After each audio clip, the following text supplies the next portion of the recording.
you so much, Mary. We're really excited to be here, and certainly an honor to be invited under the umbrella of Melody's Music, because your store has brought so much to our harp community. So thank you for having us. Um, this is a topic, building harp camps, that Therese and I are so passionate about. It is so much fun to share knowledge and experiences with the next generation of harpists. It's fun to see their enthusiasm, and bringing them together is certainly a really important piece of all of this. But I think we have as much fun as the kids do when we're doing it. So I always look forward to it. Um, I hope that we're going to have some information today that's going to be of value. What would be helpful for us as far as directing our conversation is going to be if you could just jump in the chat real quickly and let us know if you are going to, if you're one thinking about starting a harp camp, just write start. If you want just ideas or want to grow it, write ideas or grow. And that's going to kind of help us facilitate things a little bit. Um, One other thing, if you have a festival that or a camp that you're already working with and your attendance is over 15 participants, just write over in the chat so we can get an idea of what we're doing. Starting up, this is great. Okay, so Teresa and I have been doing the Houston Summer Harp Festival for all 23 years that it's been established. And we've had as few as 12 students and as many as 40 participating. Every year is a different year. We all have two other faculty members, Hope Cowan and Susanna Wang, who now teach with us. I think they came in around the 11th year of the festival, and the Susanna came in a couple years after that. But it's something that morphs, but we have learned a lot along the way. We've also had the privilege and honor of being guests at other harp camps or harp festivals. So we've seen it from that side as well as the organizing side. Um, so I think really the first thing that I want everybody to kind of think about is, what is your goal?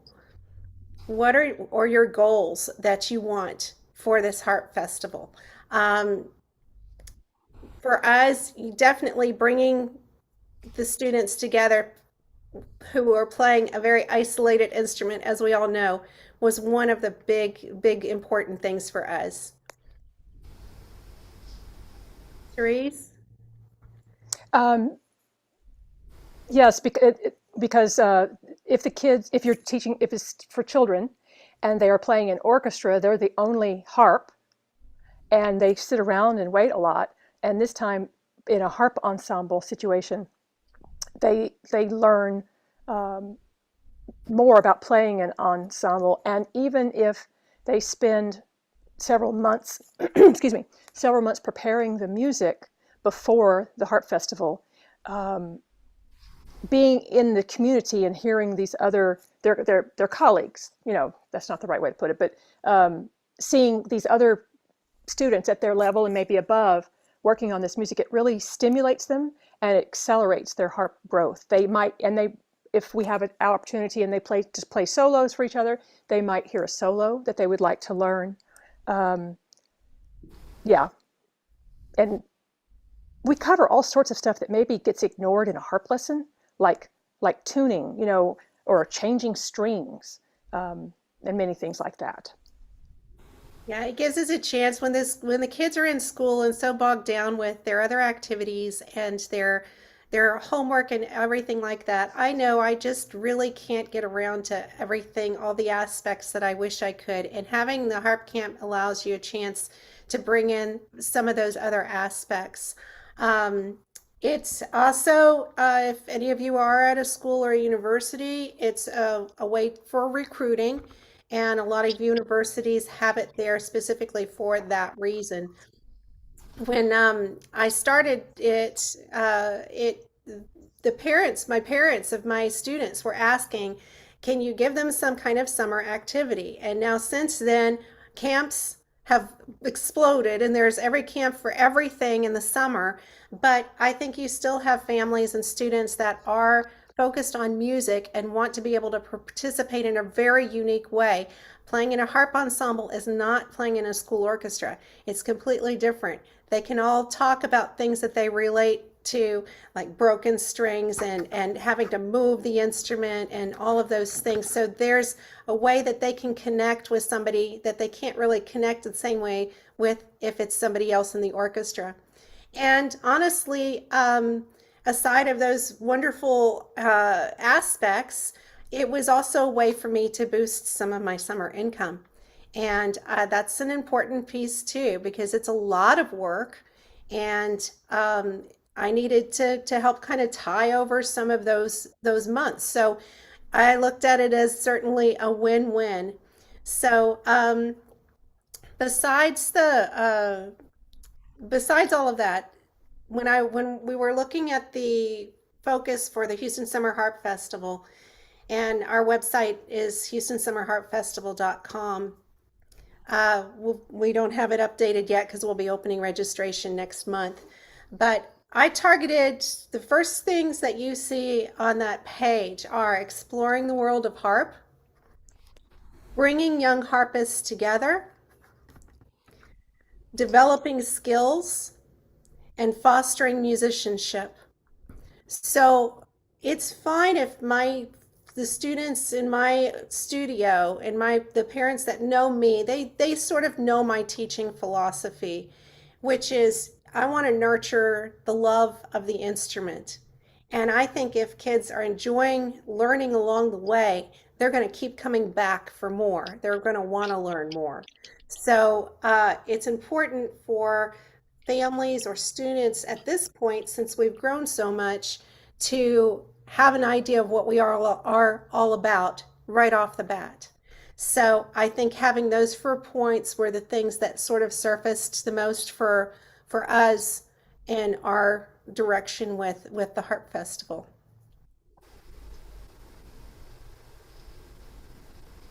So I think we should talk now about who would be your students. You should decide if you want to have this be a festival for children or for adults or a combination of the two, where you could decide if you had the combination that you had the children in one group and the adults in one group, but there also are festivals that have them combined. Uh, it's basically what you feel like your abilities are as a teacher.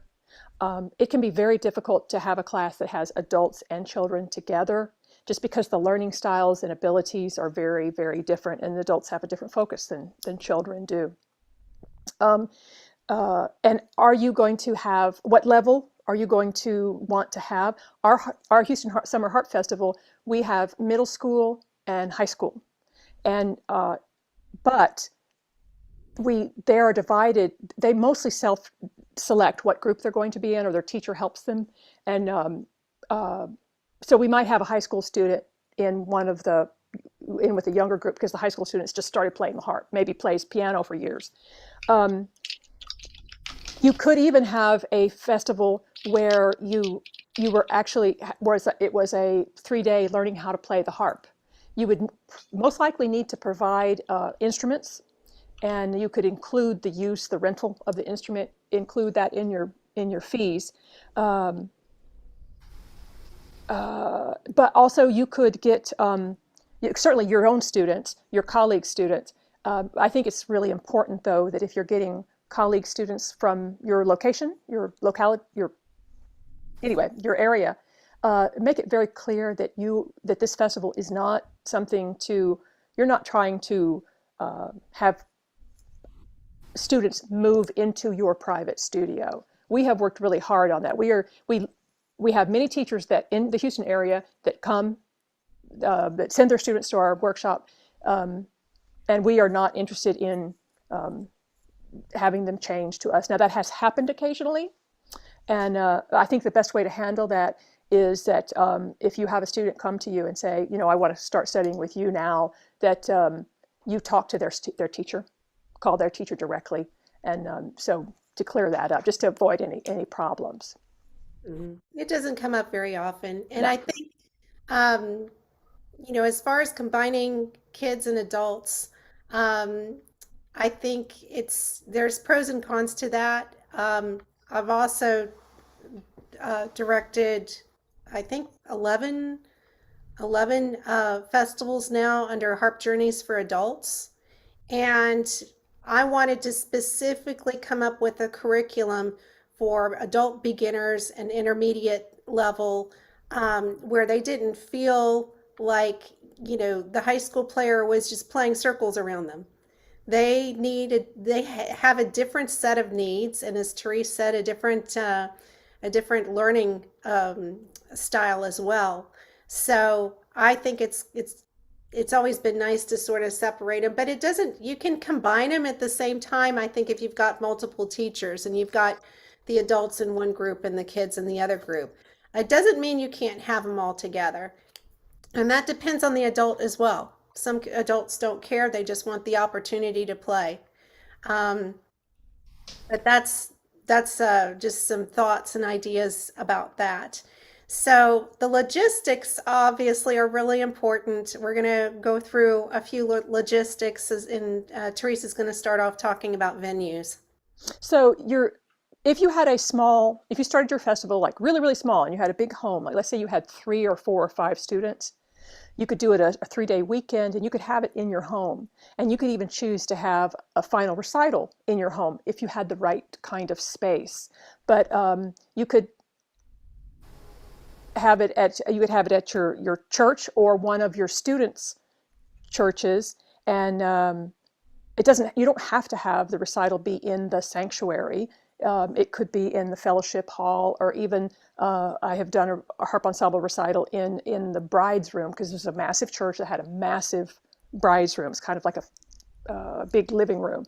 Um, but you'll want to get get your students to help you with that, and you also could offer, if you were able to get a church, you could offer to have maybe students play, or you play at a service in exchange for it. You certainly that's the you certainly have to deal with if there is a financial issue. There's a fee, and you're going to have to think about your budget, how many students you expect to have, and what your final budget is going to be, what you're going to charge your students. Um, so there is something that many venues are requiring now, and that is you have to take a course which can be done online now. Um, that is an educational course for certification for being able to recognize sexual abuse and child molestation. And it's a really pretty simple thing. It gives you some information to learn about, and then it'll have like a quiz. My first time I did it in person, went into the school's office and watched like a video that had 3 segments. And then the last time I did it online. So I don't know, uh, if that, the online is very, very, very convenient. Um, and then you usually have to send in the certification to the venue. And then um, food policy. Um, when we have done it at the college campus, we have our lunch in the cafeteria.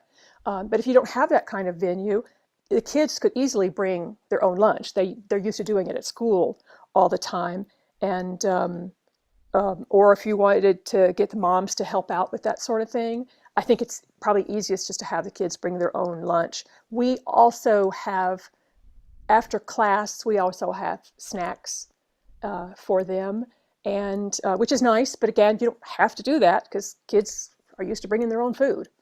Um, so I think it's Kimberly's turn now. Yeah, so I was adjunct at Houston Baptist University, which is now Houston Christian University, when I started this festival. And so that is how we acquired that space, and they have allowed me to continue doing that, even though I've moved away and I'm no longer have that position with the university. So, uh, looking at schools and universities, private schools, it's just about finding out what the policies are. But you can start kind of thinking about possible spaces and even chapels, something like that. Um, One of the things that you're going to want to decide is whether you want to do a commuter festival or camp, or try to provide overnight.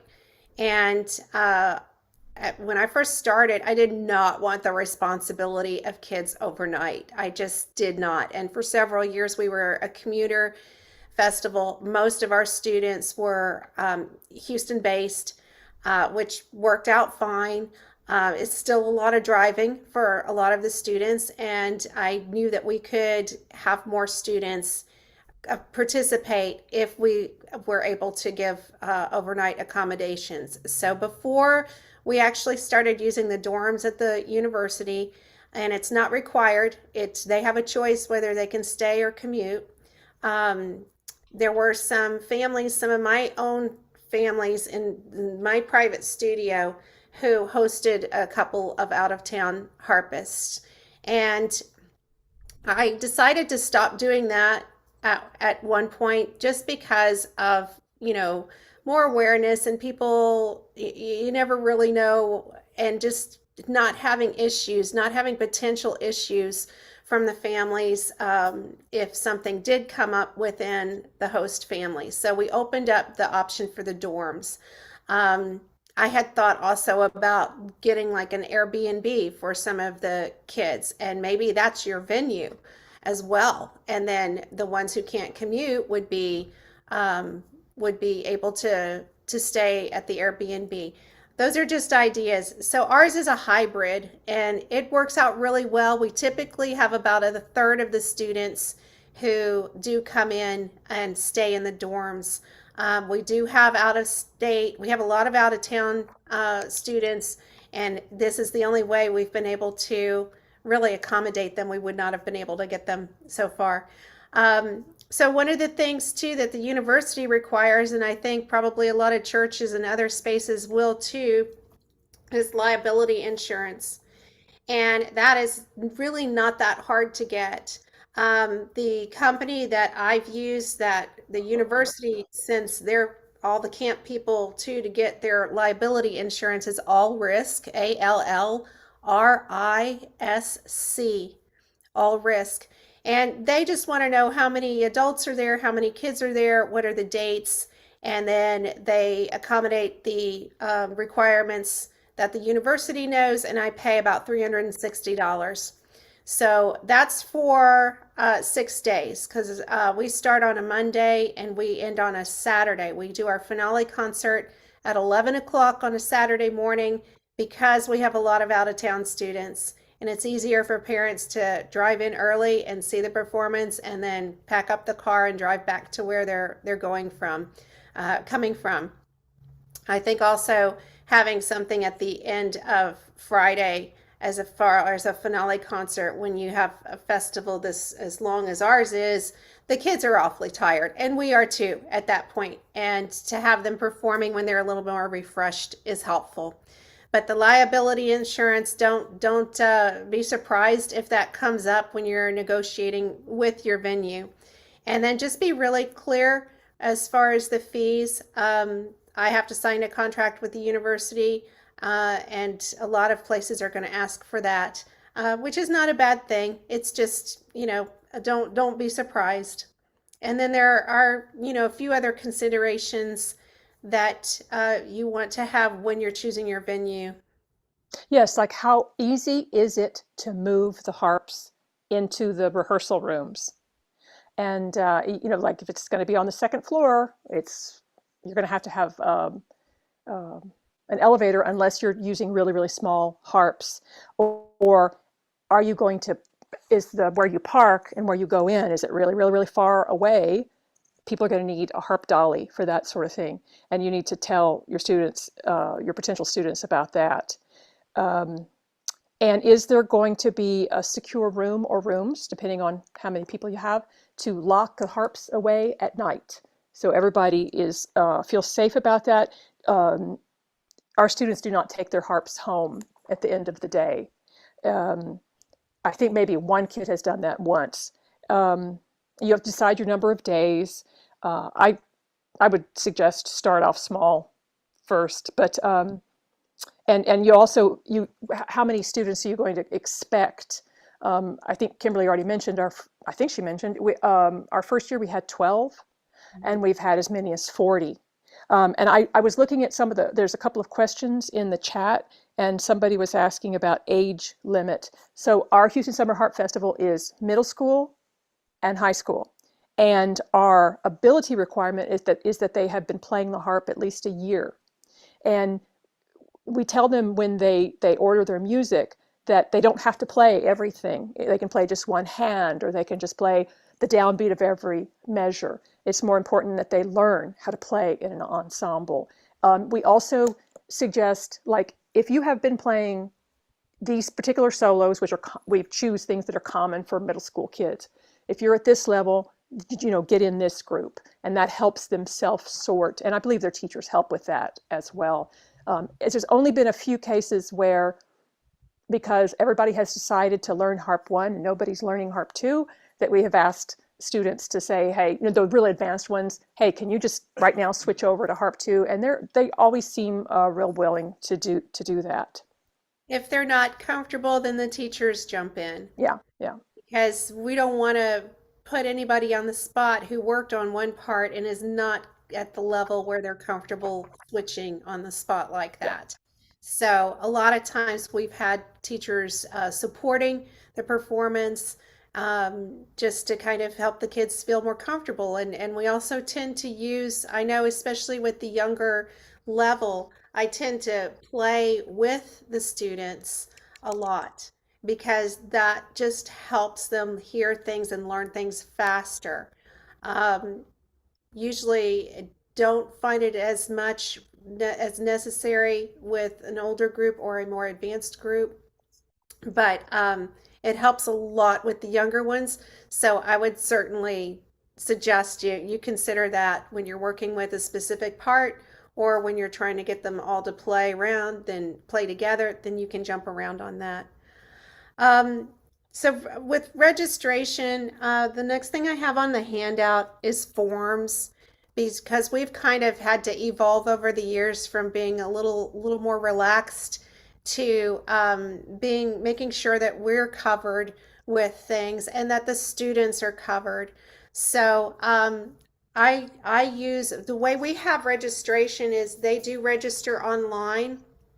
We used to have separate forms that they had to bring at check-in, but at this point, it's actually incorporated in our registration online.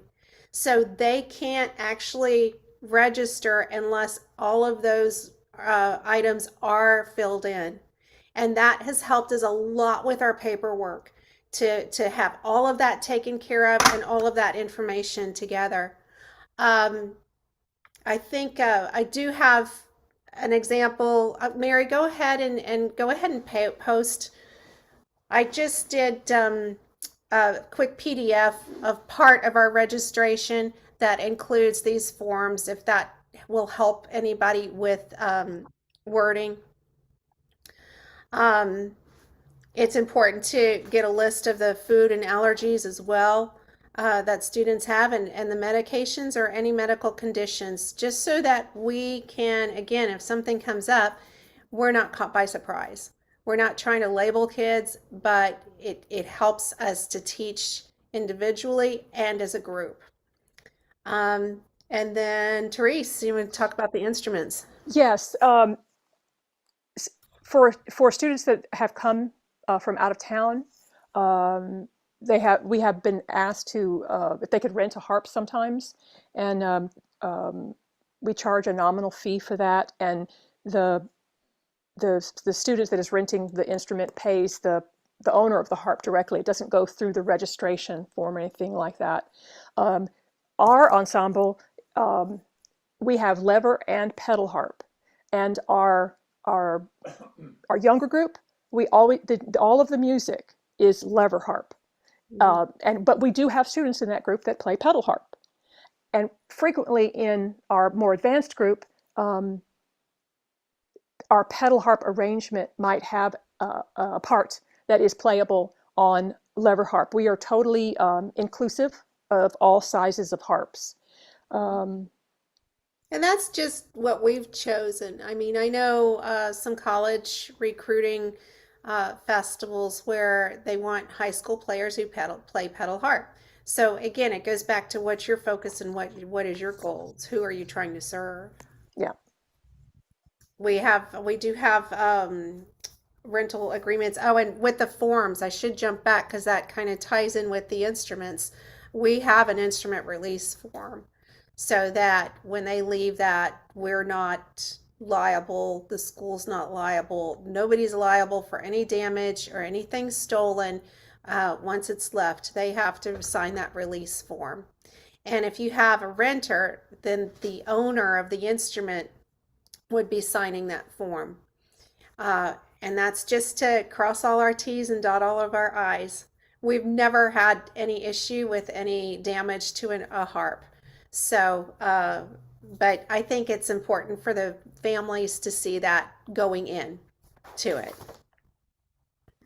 Um, did you have anything more to say on the instruments, Therese? no, I don't think so. Okay. So the next topic I wanted to talk about is the scholarships and sponsors. Um, we want as many people to be there as possible. And we know that a lot of families are hurting right now economically. Um, so we have over the years, we've developed several different scholarships. Um, we're lucky to have the Gulf Coast Harpers, who's a harp chapter of the International Harp Society, or International Society of Harpers and Craftsmen, who sponsor two full tuition scholarships. And over the years, we've been able to dedicate those scholarships in memory of harpists who have been significant in the Houston area who have passed. So there might be a group or a harp chapter or some kind of musical group that would like to sponsor a student and be able to pay that forward. I also have just my scholarship pool, and that varies from year to year. But I reach out to my adult students for scholarships with the younger students. I Any contribution is helpful. I have at this point, we've got former students who have now got successful careers of their own. Some of them give back. Family, friends, to be able to see the students have an opportunity like this, a lot of people are in a position that can help. So don't be afraid to send out an email blast or start asking around, saying that you're trying to develop funds for scholarships. Some of the scholarships we give out are partial scholarships, and some of them are full scholarships. If somebody's coming in from out of town, I try to take that into consideration. And the students do have to go through an application process. We don't have auditions because, again, we're an inclusive camp. That's up to you to decide. If you're trying to maintain a certain level, you only want to work with advanced students, there might be an audition process. If your venue is only going to accommodate so many students, you might want to have an audition process. But for us, we've been fortunate with our space that we're not limited to that, to our numbers like that. So the partial scholarships are often enough for the family to be able to have enough money to cover the rest of it. And you can come up with your own guidelines. We have students that submit 2 video recordings of contrasting styles, a teacher recommendation form, and which is online, and a very short essay about why they like to play the harp. So they do have to earn that scholarship, but I mean, last year we gave out more scholarships than we have ever given out. It's just a matter of tapping into people that you know, and $25 here and $50 there and $200 there is going to add up to help cover your costs and be able to provide some kind of salary to the teaching staff for all the time and all the effort that goes into this, because there is quite a bit. There is quite a bit of time and effort that goes into it. Um, in moving, does anybody, are there any questions that I'm not seeing in the chat? Everybody's good. We're going to definitely take questions at the end because I know everybody's coming from a specific place as far as what you have in mind.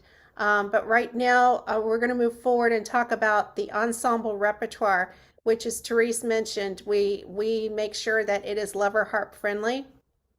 I think that that's really important. We started with having 2 levels of ensembles, and now I'm going to put this away. We started off having 2 levels of ensembles. We have, because of our numbers now, we have a top advanced group. It wasn't just because of our numbers. We had some students that came through that were more advanced, and in order to accommodate them, we created the third ensemble.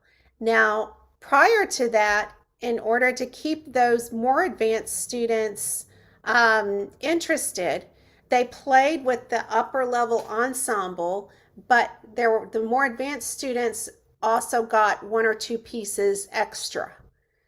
So that's kind of how I bridged it before I actually separated it into 3 separate ensembles with 3 separate um, uh, repertoire parts. Um, we started doing themed programs about 10 years ago. You don't have to. It's kind of fun though, and we've had we do the repertoire and we do the workshops around those themes. So just to give you some ideas, I'm going to just read off real quickly some of the ideas that we've had that we've done themes for. This year we're doing Harp Around the World. That's always a fun and wide open one for a lot of different repertoire. We've had Passport to France, where we focused on French composers and how France has influenced the harp. We did We Got Rhythm. We've done Harp Through the Ages. We've done Harp Through the Year. We've done Broadway and movie themes. We've done Christmas in July. We've done Dancing with My Harp, which was a lot of fun because we had the kids playing polkas and minuets, and there's a lot of music out there, ensemble music out there that you can relate back to a dance. And that year I had a professional dancer come in and teach the kids some Irish stepping and the polka and the waltz, and just got them up out of their chairs and moving a little bit. So the themes are a lot of fun. Another one that we did that I'll mention is we did composers who are harpists, living composers who are harpists. And I was able to reach out to some very gracious harpist composers who we split the kids into small groups, and they were each group was able to do an interview with one of the composers. So again, don't be afraid of asking, because they were all so thrilled to be a part of it. And I'm talking about Deborah Henson Conant and Stephen Dunstone and Stephanie Curcio and Cindy Horseman all agreed to do these Zoom interviews with these kids, and it was thrilling for the kids to be able to talk to somebody like that. So those are some ideas. Um, Therese talked about, the teachers helping to choose the parts and each ensemble having, solos that represent the level of that ensemble. So I started when I was a kid. I started playing the harp when I was 7. My harp teacher formed a harp ensemble. I don't know how old I was, 12, 13. And at some point, we always did Christmas performances, and later we did other times of the year. We had 15 harps usually in these ensemble performances. And back then, 2,000 years ago, there weren't a lot of publications that were for harp ensemble. But one of the things that you notice in a harp ensemble is sometimes you can't hear yourself play, and you might hear a mistake, and you think it's you, but it might be somebody else. Now, I do tell students, if you make a mistake, give the person sitting next to you a dirty look, but that's really not very professional.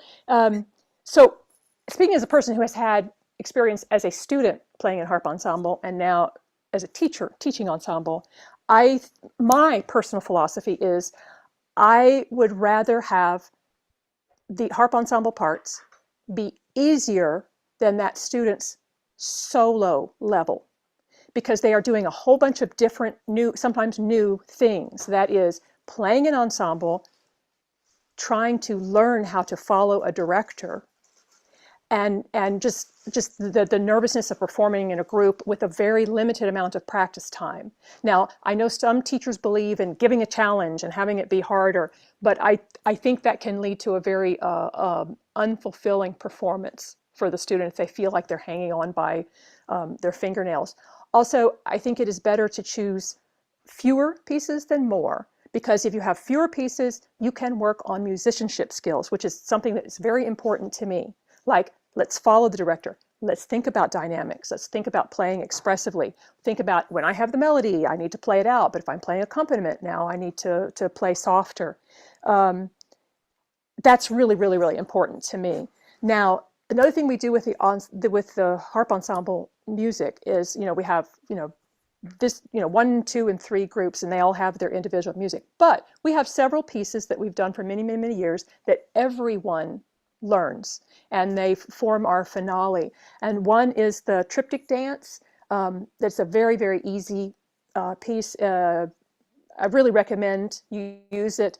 Everybody loves playing it, and I have been trying to get these students to memorize the melody for years and years. This is so simple. If you were to look for it on a catalog, Pierre Beauchamp is the composer, but actually, many people do not know that was written by Carlos Salcedo.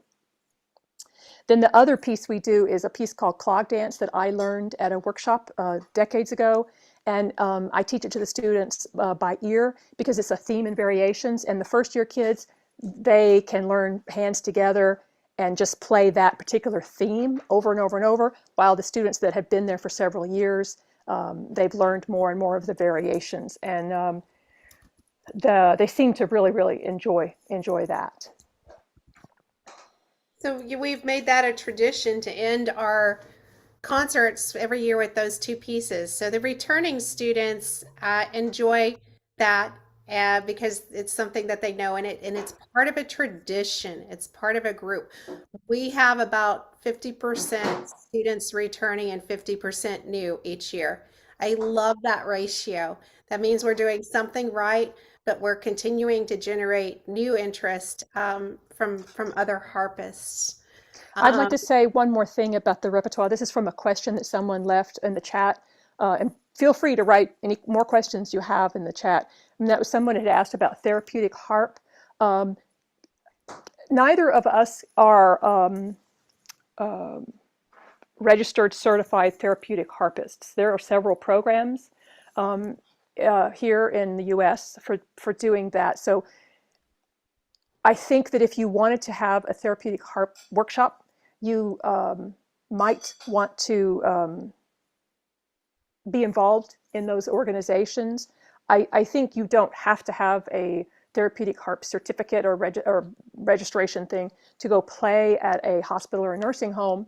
But that, I wouldn't feel comfortable having having that, and that is something that adult learners are interested in. Children usually are not interested in that sort of thing, just because they're not thinking. They might go play at a nursing home or their granny's nursing home, but that's usually not their focus at when they're children. Sorry about that, interrupting, Kimberly. Sorry. No, that's fine. That's fine. That's good.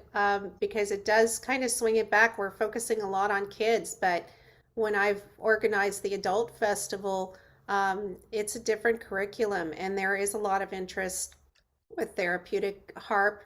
Um, Another thing for the adult festivals, I think, to consider is that I think we keep the kids moving. We don't want them to get bored and they have lots of energy. For the adults, it's kind of nice to have a little bit more space when you're in your schedule.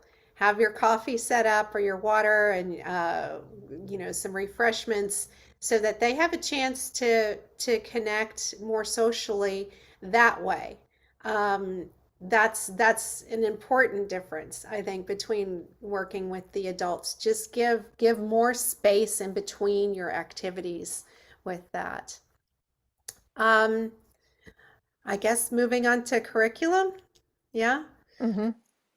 Okay, so this is fun. Teresa's already mentioned a couple of things about how to choose or consider your repertoire.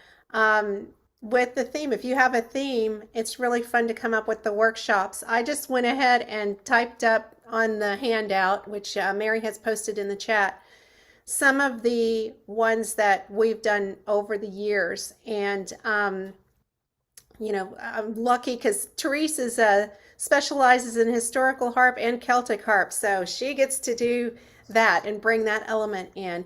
We rotate the workshops. And why are we doing workshops? Because if the kids or the adults are playing all day, we all know what's going to happen to their fingers. So when you're considering your scheduling and your curriculum overall, there needs to be something else going on, unless you're doing something that's more like a half day where you have ensemble and one workshop. But you do have to consider the fingers. For us, especially since we've got a full week, we can't have them blowing out their fingers on the second day because they are not going to get better in time for the concert.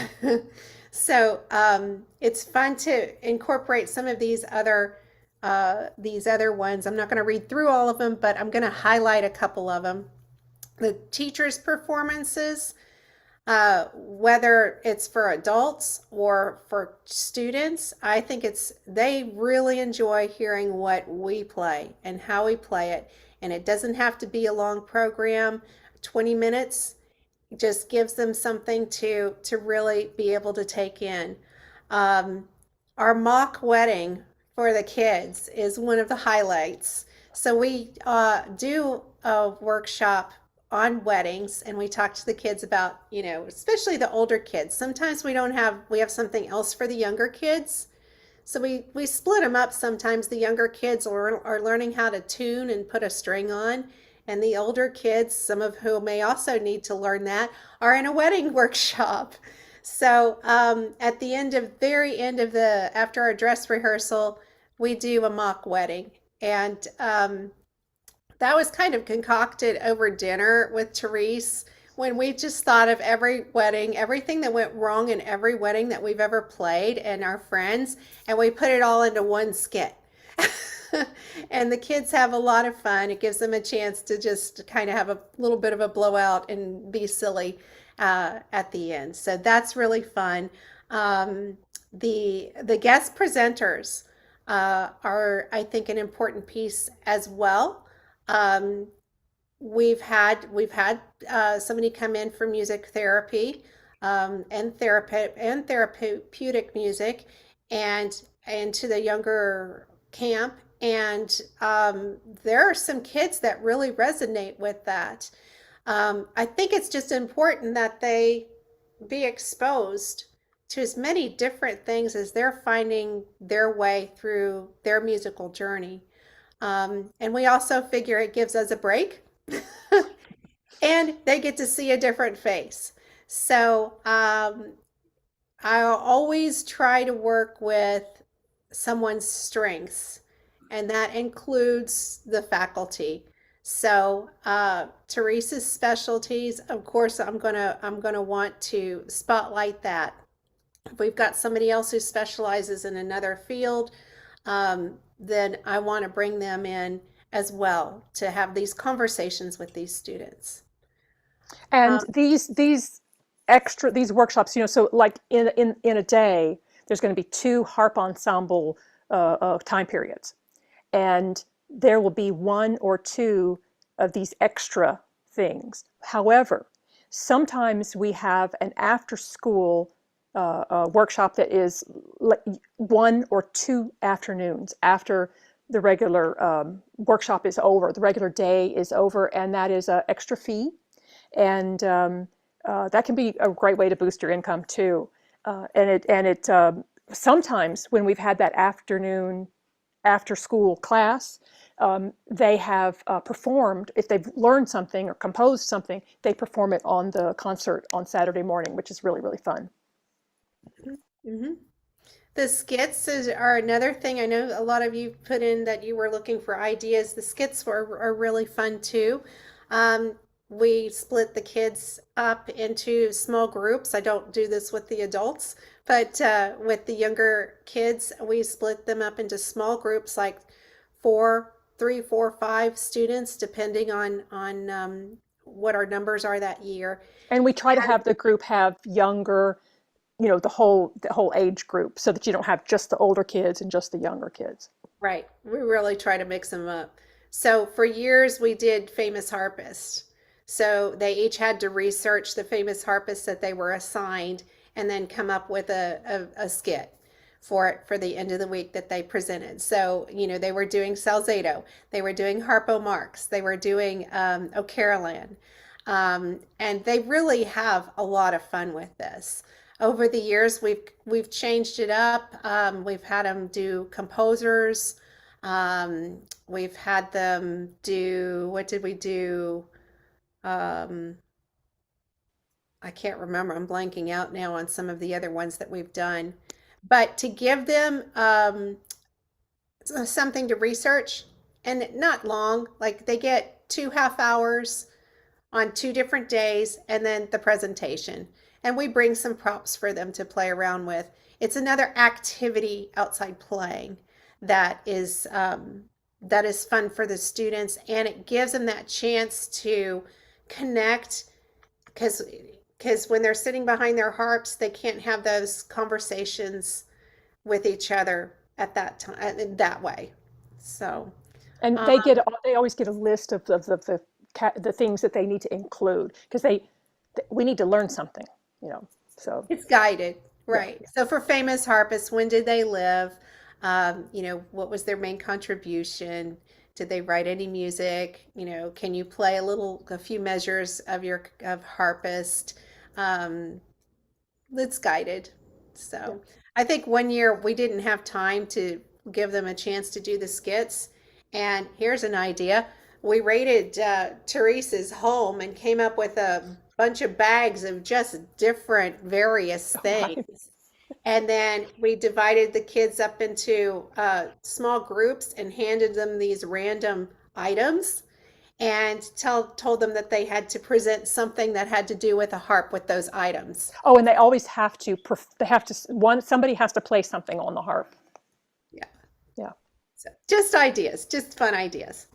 Okay, so staff with teachers, um, you want to network with the teachers in your area and include them. If you include them, then you're going to be including some of their students as well. Um, but I do focus on strengths and put people in places and teaching subjects that they want to teach. A lot of times I'll ask, what are you interested in teaching? And sometimes they come up with ideas that I wouldn't have necessarily come up with that are really good ideas. And it's like, okay, yeah, let's build that in. I want them doing what they're passionate about. We always offer a for the children. Sorry about that. We always offer a small private lesson during the week that's included in the fee. And in past, we have brought in extra teachers to cover all the students when we had like 40 students. It was very, very hard. Mhm. So I know I want to give time for questions or discussions. So we're going to kind of go through this last bit pretty quickly. On promoting, I did put some suggestions down there. Probably not a whole lot that is a news flash to anybody. One of the things we have done in addition to what's on there though is we've made postcards and gone to Harp chapter meetings and had those postcards available to pass out at Harp Society meetings. That's also a way to get the word out. And of course, the website and the email blasts. I use Constant Contact for my email blasts, and that's always worked really well for me.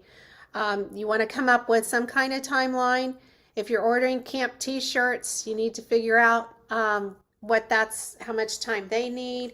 When are you going to open registration? Yes, Teresa's sporting our first festival t-shirt. Um, you want to figure out when we're going to be opening registration in February, but I would send a save the date out as soon as you can in the fall. And then try to keep that kind of blast maybe once a month until you get to open registration. And then you want to start sending out, email blast a little bit more. Some families plan way ahead with their vacations, and we want them to be able to at least consider our dates. Um, you can also throw something together pretty quickly. So there's not a wrong way to do it. It just depends on how much you want to give everybody a chance to get it in the calendar. Okay, week of. Okay, so uh, you need name tags. We always have orientation at the beginning of the week, and we tell the students what to expect. And I'm talking about children. Uh, they go to school 9 or 10 months out of the year. They know how to behave in class, and I expect the same things from the students. Classroom management, when you have a big group, is really, really important because we all want to be nice. We all want to have a good time, but we have to have some rules, and uh, we're flexible with our schedule. The kids always want to know, what's happening next, what's happening next. And Kimberly is she's a master at coming up with the schedule, and we're going to spend this amount of time at this thing and this thing. She's a master at it. I could never do it. Um, But we don't tell the kids what the schedule is no. because Uh, sometimes we have to change it.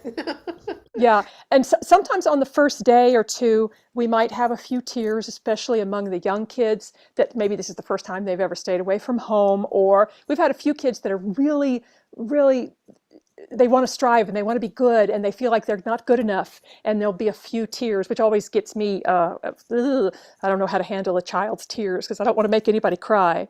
Uh, you should have sometimes students get ill, sometimes faculty gets ill. And another thing is safety.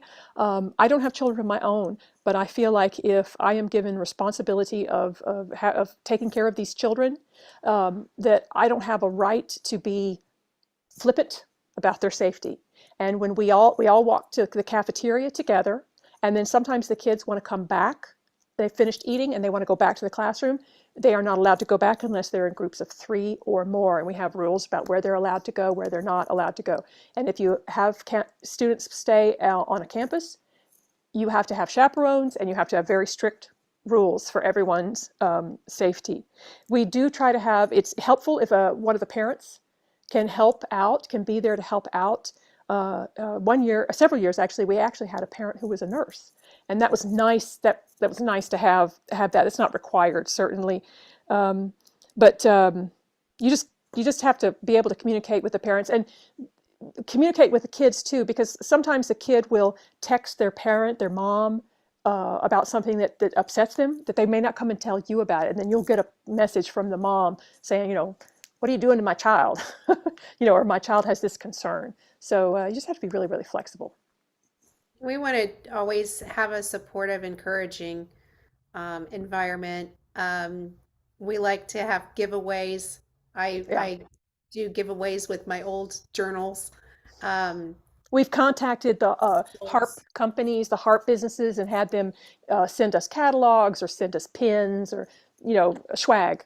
Yeah, a lot of That's the been good. vendors have in the past contributed to, sending bags or music or something that we can hand out to our students. So that's a really neat thing to be able to give the kids a bag. I got some bags from the Utah conference, and they had a bunch of extra ones. And so we handed them out for the kids on the first day when they checked in to keep their music in.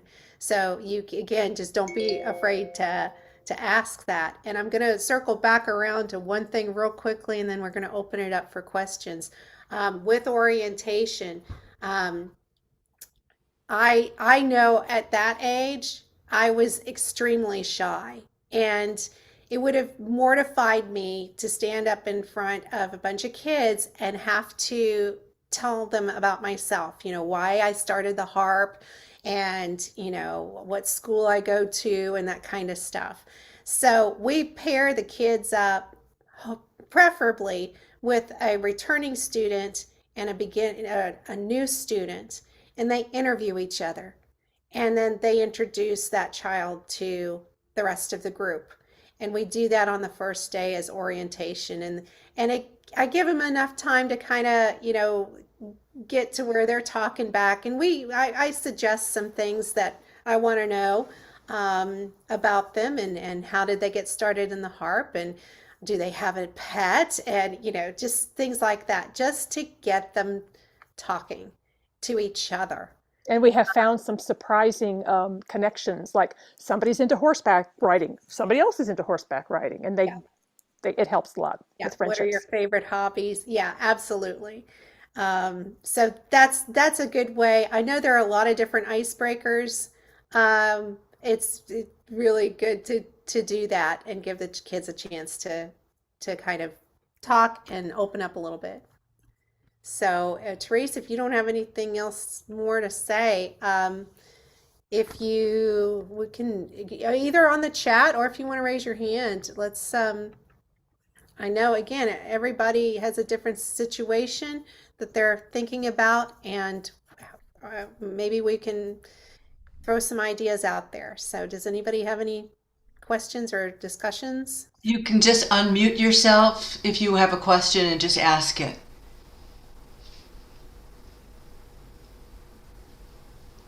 We did so well. Nobody has any question. No. We should have our little forum for introducing each other.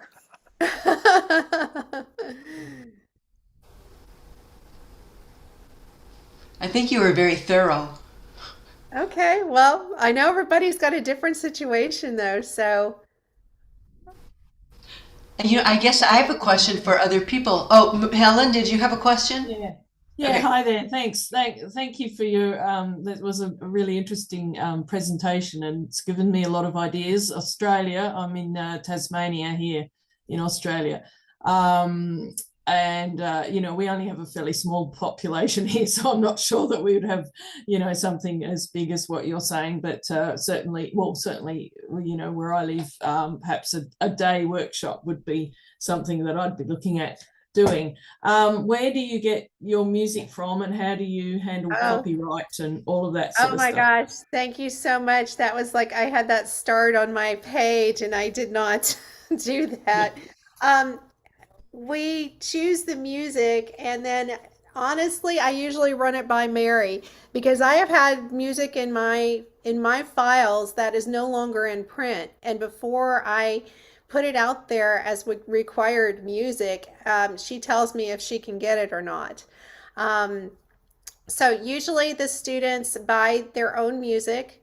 There are times where I've had I've wanted a certain piece, and there's a lot of pieces where you can purchase them individual parts so that you're not spending the whole $20. You spend $3 for harp one. There have been times when that hasn't been available through Mary's store, and I have called her up and I'm like, can you put this up as parts so that we can keep this affordable for people? So don't be afraid to pick up the phone and talk to Mary and see if she can do that. The other thing is too, and just tell me, make sure I'm on the right track with this, Mary. But for certain music where that is expensive, that will not be sold in parts. If I have enough, like if I have a book that has four parts in it, but you can't buy the parts individually, um, that means that I have that book with four parts. And so Mm, what I will do is I will assign, because usually the students pick their own parts. I'll assign the part and I'll send them only that copy, but they have to give it back to me at the end yeah, because I have bought four parts that can be used. So yeah. as long as I'm retrieving the copies afterwards, I think we're okay with that. I know last time I checked copyright rules. Mary, is that still your understanding? Because I know that changes. No, that's fine. That's fine. And didn't you one time, uh, I don't know if it was Frank Volts or somebody, prepared something specifically for your harp camp. So don't be afraid to ask the actual composer or arranger. They might just say, "Here, I'll fix it all up for you," you know. But my philosophy on buying a piece of music where like four or five parts are in one book, and this might be a little off topic, but if you have an ensemble, just buy one copy and then Xerox the rest of the copies for your ensemble because it's so expensive. You don't, and I think it's silly to have for each person to buy all four parts. So that's my theory. Right. Four parts, one person buys it and they give it to their friends, and that's fine. And Mm, there are more stores like Mary's store, but also composers that are doing digital downloads. Mhm. Um, and also, one year we did something where all of the faculty arranged a piece, and that was a lot of fun too. Because you can arrange something on your computer, and it sounds great, but then you get it in the harp ensemble, and it's like it doesn't sound great. And so No, it's that's another that yeah, that's a great point. If any of you are arrangers, having your parts being played like this before you consider getting them published is a great way to have the guinea pigs play it and you sort out all the kinks so that you know you've got your really high quality product that you may publish. and there is so much now published for harp ensemble. You're going to find that there's certain composers or arrangers that you like if it has Stephanie Curcio's name on it, I love it. If it has Frank Volt's name, I love it. And then there's others. And then you also find something like you look at the part and you're like, no, this is not, it's not, my teacher used to say, it's not harpistic. Yeah. Yeah. If y'all don't know, with Stephen Dunstone's music, that's another favorite of mine. He's got some really, really nice music out there. But yeah, last year on one of the pieces, we bought a very expensive French publication, and between the teachers, we had, I think, three or maybe four books, and that covered the number of students that were going to be playing that because again not everybody's playing all the music. It's fun to have everybody do the full ensemble with all the ensembles playing the last couple pieces of the concert. But yeah, if you've got the number of parts of originals, then you can make it happen.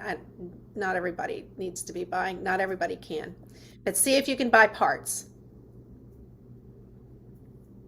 yeah, that sounds great. And so I was just this is a question for the group. Does anyone know if there is the Four Seasons, Vivaldi's Four Seasons, arranged like a simple version arranged for harp? Because I've kind of got this idea to run these workshops and have this Four Seasons kind of theme across a few workshops and maybe one per day type of thing. And I just thought there are some beautiful themes in there that someone must have arranged it. But Mary, do you know anything about that? It's not coming to mind right now, but My mind is like that. So no, I can look it up, and it seems to me I just saw a Four Seasons for simple harp, unless it was for simple piano. Uh, I'll look. there may be a Frank Thanks. Volz arrangement for harp solo. And by the way, there is nothing wrong with choosing a solo. And Yeah. some students can play right hand, some students can play left hand, some students can play both hands. There's Yeah. nothing wrong with choosing just a solo. Yeah. I know Daniel Burton has the Four Seasons out as harp solo.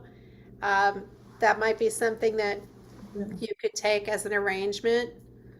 Um, Fantastic. Yeah, you know, thanks. you could work Sometimes, maybe from that rather than going from scratch. I started arranging one of them at one point, um, but it never got to a completed state. there's too much. You just want to do everything, and then it just doesn't. There's no time.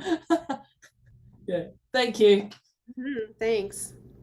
M- Mary Muckle, did you want to say something? I noticed you unmuted yourself. Uh, no, I hadn't. I've enjoyed this very much. Actually, something that came to my mind, what is it?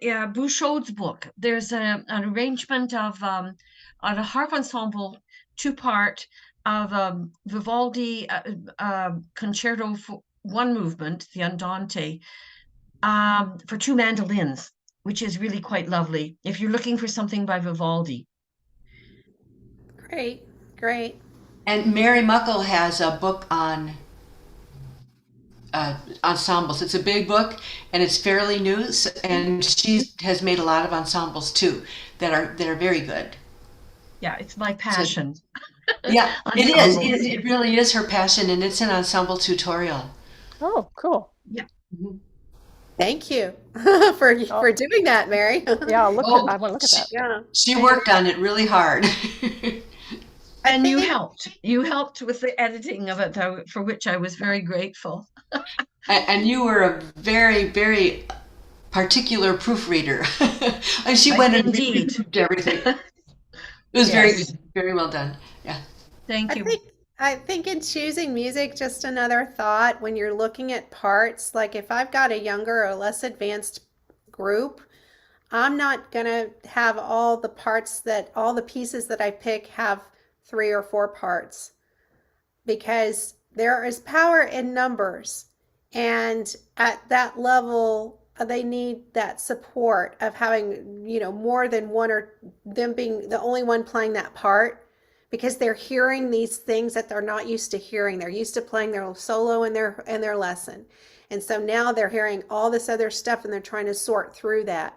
So I'd make sure that there are some duets in there. It doesn't mean not to do, I'm not suggesting don't do trios and quartets at a less advanced stage, but I wouldn't pick all trios or quartets And for a program. they've been practicing at home just their part, and maybe their teacher plays one of the other parts in the lesson, but it does get confusing for them. Now, there is something to think about when you're looking at music.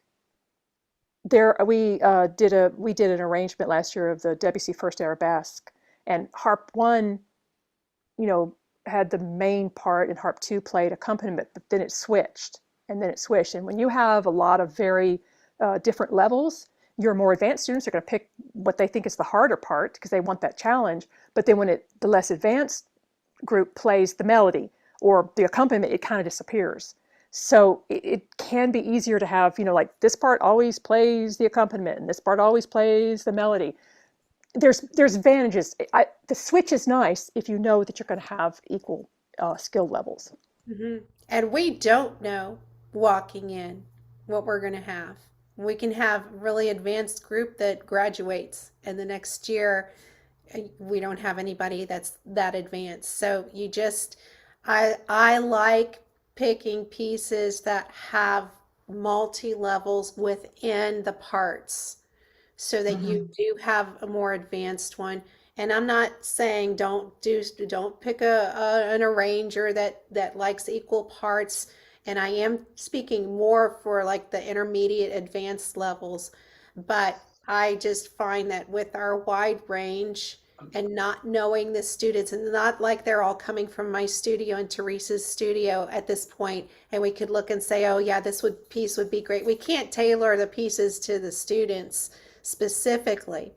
So picking something that's got, whole notes on a part, that's an option, or a simplified optional part to the piece is important for those who aren't as comfortable in an ensemble or with their reading.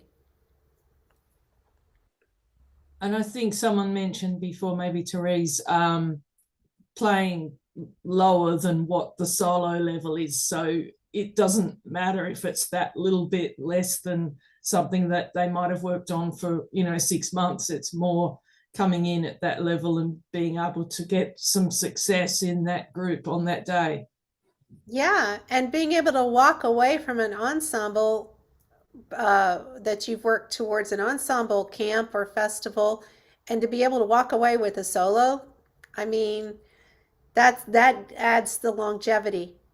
And also, we do have to think about our client. Is our client the child, or is our client their parent that is paying the bill? And the parents want a beautiful recital at the end of the week. The parents do like music they recognize. I mean, they love all of it that the students play. But whether it's a classical piece or a pop piece, the makes the parents very happy to hear their children play well, and even something that's recognizable. Mm-hmm.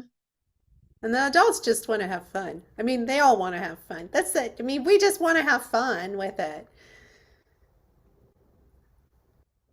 So, anything else? Any other I just questions? want to mention that you can tell that these two are so amazingly organized and amazing musicians. But if you have a student from out of state, I happened to be at the festival last summer and it's so well run. I stayed in the dorms, the food was good. So just really, if you have a student, I would encourage you to send them to this camp if you haven't made one yourself.